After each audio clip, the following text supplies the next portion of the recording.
The Bola Tinubu presidency launched itself with an air of restrained triumphalism because his agenda was maximalist as against minimalist, incrementalist method of governance. Audacity of hope. Subsidy is gone. That's maximalist. It's not minimalist.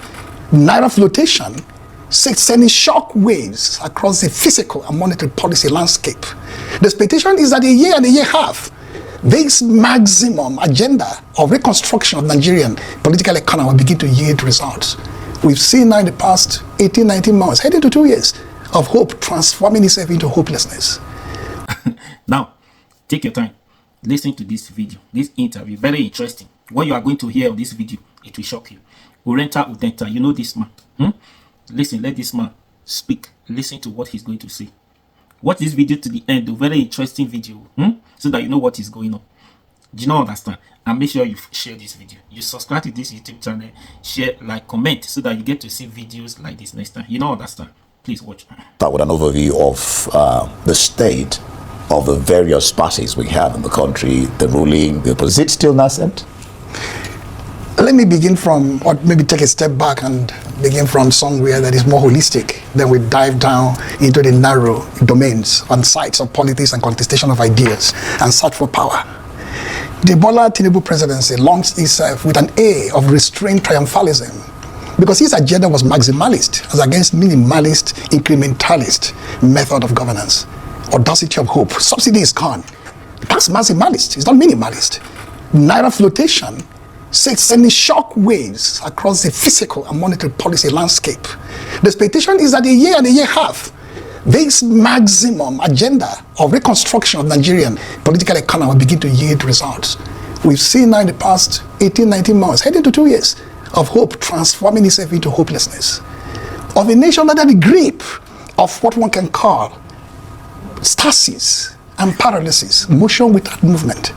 A numbing sense of a nation slashing towards Golgotha, setting level of perdition, both in politics, both in security, and revamping the economy. So looking at the political terrain, you have to, fold it around these broad issues of governance that we've not been able to, with the billions and trillions raised from removing subsidy, put food on the table for the people. The prices of staple food items and drugs and so on have risen astronomically. They've not come down. The transportation cost is high. School fees haven't come down, rents haven't come down, nothing has come down, and salaries are frozen, meaningless. That means where has the trillions gone?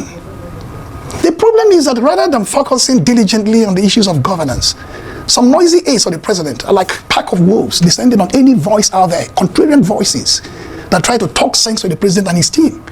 I will mention 3 instances before we get to the politics. Governor Bala Mohammed of Bauchi State and German PDP Governors Forum raised issues, policy-based issues, in a very restrained manner about the tax reform bills, and said the president needs to consult with the people. They at the subnational level feel the impact more. And these things have to be managed in a compassionate and equitable manner, so it's egalitarian in nature. What happened? All manners of officials of the government, rather than listening carefully, not the messenger, but the message, ultimately led by the Foreign Affairs Minister himself, who left his remit of Foreign Affairs to delve into the politics of governance at the local level. A country where ambassadors haven't been placed for 2 years, going to 2 years. A country under his watch where ECOWAS has imploded for the first time in our history. I can go on and on and on there. Yep. Now, recently there was a conference on strengthening democracy. And the former governor of Kaduna State, Nasir El-Rufai, who was instrumental in deconstructing the Buhari presidency in the north and paving the way for the emergence of this current government, spoke about the death of even the party itself, APC, not just PDP or Labour. The party has not held conferences and conventions and meetings of all the critical components. Therefore, it's not even a one-man show, it's a zero-man show. What happened? Everybody in that government pounced on him, like I said, pack of wolves, including hired guns. Rotimi Amechi, Governor of Rivers, in the same forum, said he don't take political power in the sense of casualness. It's a matter of intentionality. It must be intentional and be spirited and measured. That's what they did to get power. So those seeking to take down this government must be the same. What did they say? He's fighting against democracy. That is what will bring us to the guardrails of democratic governance, which I will pause at this stage. We'll move into it now. But the president has said, and just like you and I know, change will always come at times with some pain and a time of gestation. And that's what the presidency and his team has said when they say Nigerians, be patient. Because, just like a woman giving birth, pain is always the harbinger of a new birth. Okay. So that's I know that. somebody in some other country has been in power for less than 3 weeks, and the world is shaking, and the US feeling that its grand institutional designs, its sense of forbearance and consensus building have been upended in 2 weeks with radical results. Mexico pouring insurgents today. Radical results that do not... I'm not going to measure the moral content. I'm talking about the efficacy, the capacity to use weeks and months, not years, to bring in precise, radical, decisive change of any note, whether positive or negative. That Mexico today has a lot of troops on the border. Same with Canada. That Guatemala is taking in people who have been deported in weeks. That means if the president is ready with his team on day one to hit the ground running, we don't need to punish the people of this country for 2 years, going to the 3rd year soon, for a gestation period without end. That was a motion without movement, some idea that something is happening, that in the land there's a lot of noise and heat, but if you drill down in empirical and verification of what is going on in the economy, you don't have that sense. We're exiting this period of pain in such a time. There's a window in which this darkness enfolding the nation, not just the poorest of the poor, the upper middle class are feeling the heat aggressively. We abate.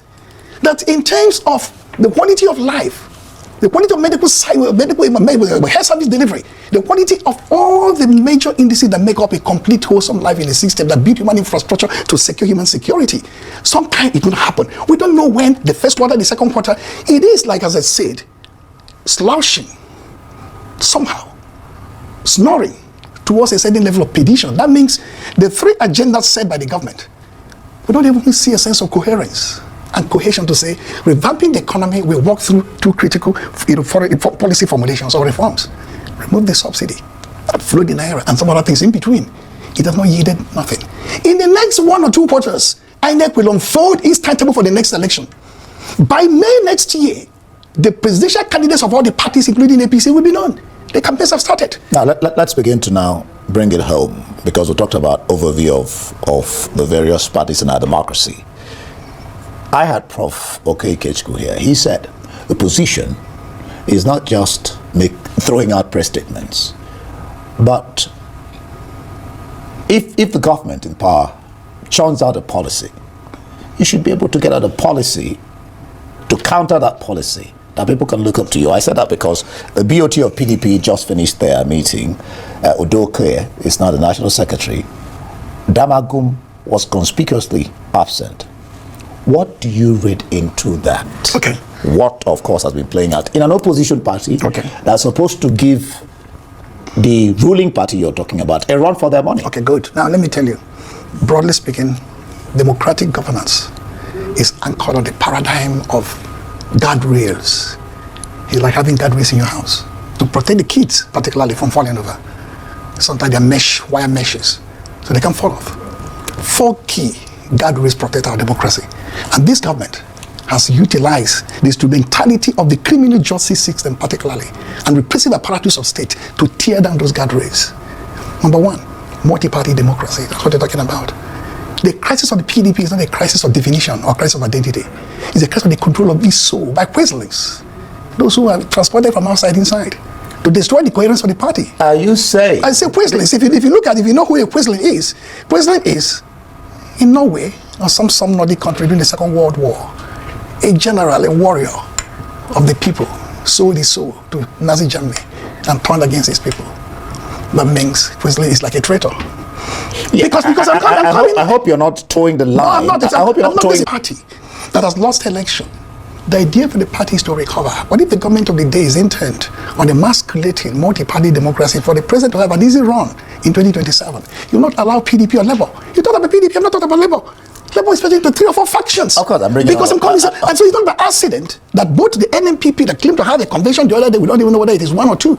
Labour Party that seems to be the hope of the people, seeing what happened in the last election, and PDP is being the domain of the reservoir of elite intercourses in terms of power agitation from 1998 to now, are all in their street, fighting for their lives. Who do you blame? It's not simply because they don't have the capacity inside, but because, as I said, the guardrail of democratic governance at the level of multi-party democracy is being torn. But it will be resisted. That's why they resisted. Are you not aiding the opposition parties in what, in some quarters, they're called incompetence? My idea, let me tell you what I do. As a scholar of political science and society, Mine is to have an empirical, dialectical view of reality. This is not something for PDP against PDP or for anybody against anybody. When a leader of a party, APC, said we've not even have a party, the ruling party, you've not called a BOT meeting, you've not called a NEC meeting, how they have called an NWC meeting, you don't have state councils meeting, that's not the opposition party, that's a ruling party. The idea of even paralyzing the ruling party to have a zero-man show is not the party to grow. Let me get so I'm telling myself this on the... Let me get you. If I get you, you're trying to put the blame of PDP being squabbles, Labour squabbles, NMPP squabbles on the ruling party? I'm not trying to put the blame anywhere. I'm telling you that the organized intent of this government is to ensure that in 2027, the President of the Federal Republic will have an easy ride. The only way have an easy ride to weaken the apparatus of the parties and have the means. Parties run on resources. Parties run on idea of, do we have fear somewhere? The government of the day has enough muscular veins in terms of the state apparatus we can utilize, the justice system we can utilize, the EFCC can utilize, characters they can embed within all these parties to ensure that the party keep on in the state of flux and ferment. It's been done before. It's not like it's a spectacularly new something. It's happened before, even at the birth of this republic, happened in the second and third republic. Ruling parties typically do not allow opposition parties to breathe. I know it is their duty to ensure that they breathe well and organize themselves. But I'm telling you that the logic of self-survival and perseverance on the part of the ruling party is that PDP, Labour, NMPP should be weakened for us to win elections. No, but then I'd ask you, this let me not call it a game. It's what somebody has said, described politics as survival of the fittest. Do you agree with that? It depends on the moral imperative you want to use in judging politics. Politics is Machiavellian in nature, which means a moral politics run by sociopaths. It will be described right. But when politics has a moral content, that means the politics is in the service of the greatest number of people in a society. That means politics is servant leadership. Politics is acquire power to help society. That is not right. Now the court has decided that Abure is the chairman, remains the chairman of LP. You see, the fetishization of legalities and the constitutionalities, it undermines, not just in Nigeria, across the world, positive, productive outcomes. The courts can decide. That doesn't mean human beings have decided. Okay, that's the point. That's where I'm going. Human beings must, in aggregate number, agree on a certain set of principles and values and beliefs in order to say, the courts stay. That's why we started the ADR method, alternative dispute resolution, the multi-door court system. So when you have adversarial issues and issues of contestation at the court level, it doesn't really mean anything. You can win there, but you lose. Let me read to you what Lukman, who was a member of the NWC of APC, said. He said, boss, for 200 pounds, give me a socket set. That he's advising Atiku, Obi, Kwankwaso to abandon personal ambitions, and build a stronger party that can serve as a formidable opposition to APC. I'm coming to that. He's not even identifying individuals. He must identify tendencies and movements. As important as individuals are, I will speak more. My friend spoke about 3-4 key individuals. I'll speak more about 3-4 key movements. Yeah. To say the political parties, the nationality groupings, labor centers, civic bodies must band together for this savage mission.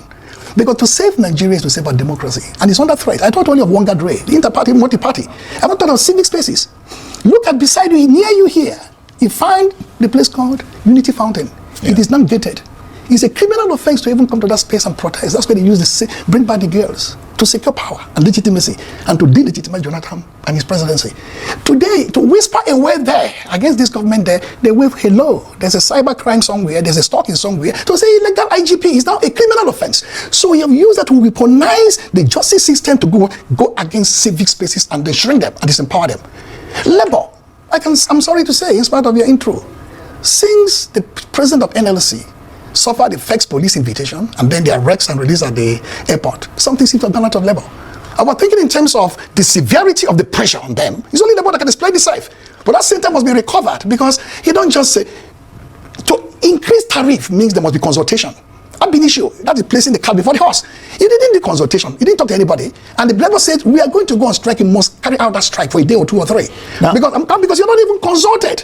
Now the government set up a 10-man committee to say, we're going to consult what you should have done. This is like the tax reform. You didn't consult anybody. When you are now head to ransom to say, what do you mean by this? Oh, we're going to now consult after the deed is done.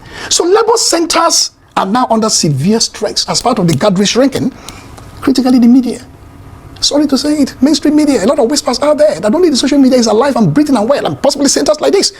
So if you have the media infrastructure already constitutionalized, civic liberties, press freedom, under severe stress, parties under severe stress, civil spaces under severe stress, labor. It means it's a grand design, not just at the political front, but the multiple fronts to ensure that this country's democracy lives into 2027 with a predictable outcome. Are you throwing away the place of internal democracy being one of the banes of, if you like, let me not say failing democracy, but let me say a democracy that is not growing at the pace it should grow. Internal democracy of parties. Yes, people have pointed out that that's a huge problem. Let me put it. I mean, the BOT. Let me put it this way. Clinton was a president, and he came calling 20-something years ago. He said, this democracy you wanted to be embarked upon is a very complex, difficult, tedious exercise. Sometimes it will not yield the result you want. Democracy is conversation. Democracy incarnates and engenders conflict, even the creates mechanism to resolve conflicts. You and I are describing a Ferrari body car with a Volkswagen, wagon engine. So the body looks clean and beautiful, but it can't win a Formula 1 race because the engine is sluggish. So I, as a scholar, if I take the prism of scholarship, I will render the system completely inchoate. That means there is nothing to write home about it. I'm not a practical person who knows the limitations. I'm not going to. That's the different one I'm going to propose, because there won't be time for me to even propose it here. The idea is that I will look at the more practical, empirical, incremental part of our democracy. That means internal democracy is vital and is important. Party philosophies are important. Ideology and foundations are important. Organizational matters are important. Coherence are important. But we don't have them so much now. But democracy can't wait until you have them. That means the building blocks of democracy is trial and error as we move on. But for those of us who are watchdogs, who founded this republic, who paid our dues, bearing the title founding National State for Aligned Democracy predicates me on the history of the formation of this republic. I speak about it with authority and confidence, because I was part of the production. Even though we may have some congenital abnormalities, those abnormalities are not so overwhelming as not allow us to forge ahead in building and contributing and strengthening our democracy. What happens is that at every turn, say for example the presidency of Yar'Adua, not because he was PDP or any other party, I'm a servant leader. I'm inclusive and compassionate with the Niger Delta. I can shake hands with those whose hands are bloody, okay? I can talk about multi-party democracy, talk about rule of law. He started to civilize the system, to bring the culture of civility in terms of governance. Look at Jonathan, how he hesitated. Some people have dug in and said, don't call that election result, hold it off. He considered before the final states were counted. The blood of this of the people of this country. No, but we'll have a constitution. If he loses an election, I'm saying that we don't even know that he was almost like suspecting that the numbers will not match for him. 3-4 states were standing. If you have the numbers and as a president say they can match, why drag this out? Why keep the country under suspense? Why do something other leaders have done in other countries? Apprehended the process of announcement, asked INEC to do it otherwise. He didn't do it. What did he do? He wanted democracy to survive, to endure, even when internal democracies are not working well, even when ideologies are not there, even when philosophies are not even embedded in the soul of the parties. But you have some presidencies where you find at every drop of the heart, not in some aids, what in the communication sector and even in the ministries, they seem to beat down on people like Bala Mohammed or Erufai and so on, because you put out to position voice to say, Mr. President, listen to the people, listen to their beating heart, listen to their bestialized souls, listen to their sense of indignities and dehumanization, and try to be compassionate. And that will now attract all manners of insufferably extreme measures and censure. The point is, whether democracy is mature or not, whether it is still nascent, we must nurture it with care. Any attempt to go overboard, overreach, because we have power and resources. But the point is, the country itself may be lost in the bargain. But the point is, are the opposition parties living up to its billing? Oh, they are. How? You know, we're watching. Let me put it this way. I mean, almost all the political parties are unsteady. Let me put it this way. Yes, that's what you see visibly. That's what we see. That's what we hear. I'm telling you, politics is a function of both the visible and invisible. Life generally. One of my mentors, I'm happy to make a joke out of it, told me in the past, politicians are ghosts. They never die. And because they're shadowy, ethereal figures, dwelling in zones that are indeterminate, you can't police them. If you think you've caged PDP using constitutional legalities to say 12 governors, 40 or so senators and reps will deny you the use of your party, and the word we see you as weak, be rest assured, that party will rebound in some form or the other. Same with Labour, same with NPP. No, but so once the politicians are alive and well, and they're struggling day and night to secure their party, to rebuild their party, and you're doing the damage best you can from outside to stop them doing so, is a contest of wins. At the end of the day, shouldn't you be concentrating on this side of the argument, that they should be doing what they ought to do to give the ruling party a run for their money. I had Senator Ningi here yesterday. He said he's been a founding member of PDP. He stayed there. He's still there with the problems or challenges they have. Yeah. We call it challenges, you know. But some are leaving, in the house, in the NAS. They're moving over to PDP. Labour is moving over to PDP. You know how you give, it's not by the party shouting from. No, but I said it I'm here. saying the chairman of the Governors Forum has consistently maintained a position with his fellow governors. He never speaks alone. Yeah. He speaks for the entirety of the PDP governors, either at NEC, that's the National Economic Council, either at other forums, either as themselves to say, this is the stand of our party for the governors. BOT chairman, Mwabara, doesn't speak for himself as Mwabara. He speaks for the party. When you have the NAS caucus, the PDP Governors Forum, the BOT speaking, there's some issues within their NWC from what we can see. Speak for the party. NWC is divided. That is how you give the ruling party a run for their money. It's not by too much of noise, but by critical measured voices. Prof. Ikechukwu said, I did mention this at the beginning. Ikechukwu? Professor Ikechukwu. Okay. Yeah, he said, opposition is not just throwing out press statements, speaking out loud. It is, the government has introduced a policy, float the naira, petroleum subsidy gone, tax reforms, that and that.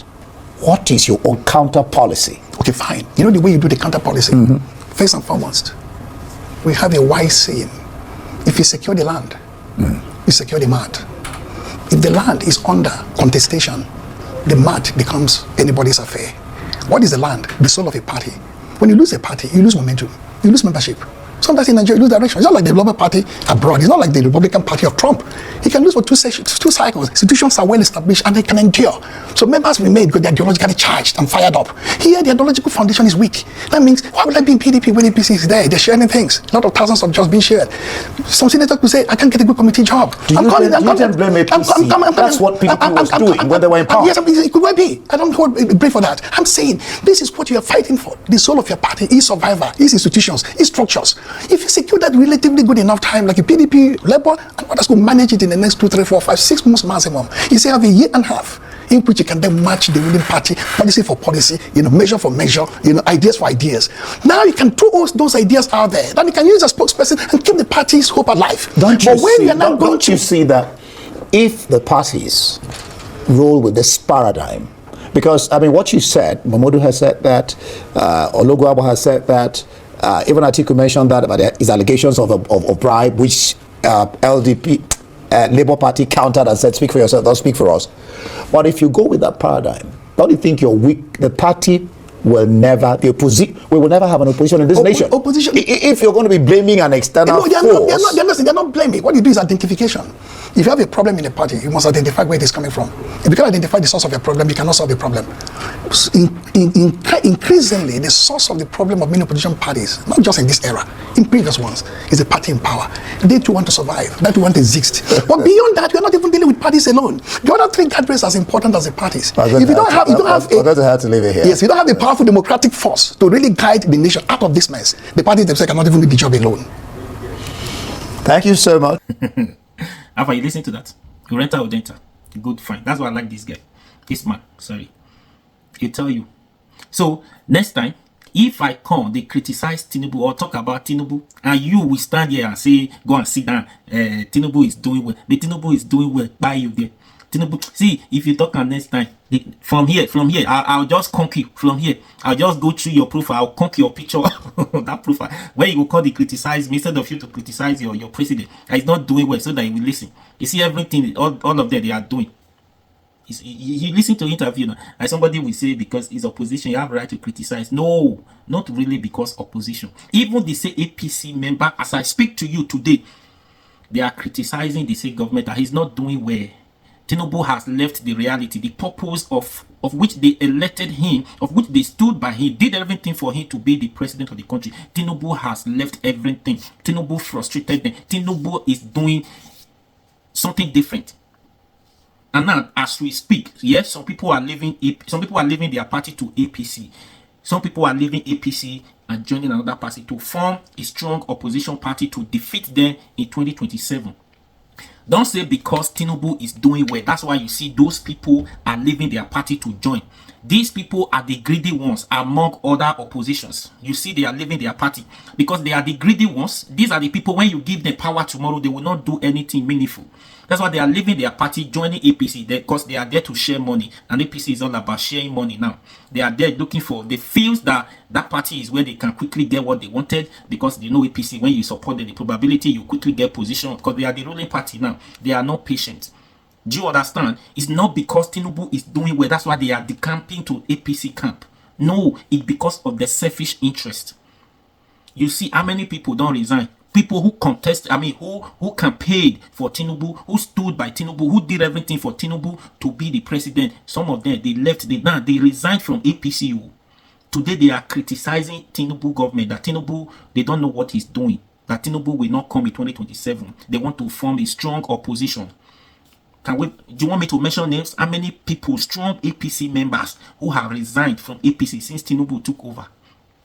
That shows that Tinubu is not meeting up with the target, the purpose, the aim of governors. The reason of them electing Tinubu is not doing anything. And even you, Nigerians, could see, as far as whatever policies they are doing, telling you figures, this, that, is not resonating with the Nigerian people. We not see the price of food and services are coming down, and they are not going to come down anytime soon. Average Nigerians do not know the figures they are quoting, do not understand the policies they are saying that they are doing that. What they need, or what they are expecting Tinubu to do, is to see the price of those food that they can easily get. The price of food and services that are their doorstep, they can easily go and get, coming down. The price of petrol coming down. The price of transportations coming down. Whatever you want to buy, they see the price at least comes down. That's what they are expecting. When you telling them to tighten their belt, you are working, you are reforming, you are doing your policy, you're only asking them to tighten their belt, that is going to get better. When? How long? 2 years in office, or almost 2 years in office. Remember, like this man said, I said before, 2 years is what government have. Every government, especially in Nigeria though, have to work effectively. After 2 years in office, the next thing is planning. That's why you see those people now, they are decamping to APC, because they want positions. Not because Tinubu is doing well. Not let anybody deceive you. Do you understand? Anyway, please share this video. And please, I'll be your guy. Run out for me. Subscribe to this YouTube channel. Subscribe now. Waiting to do that one. Follow this page for more.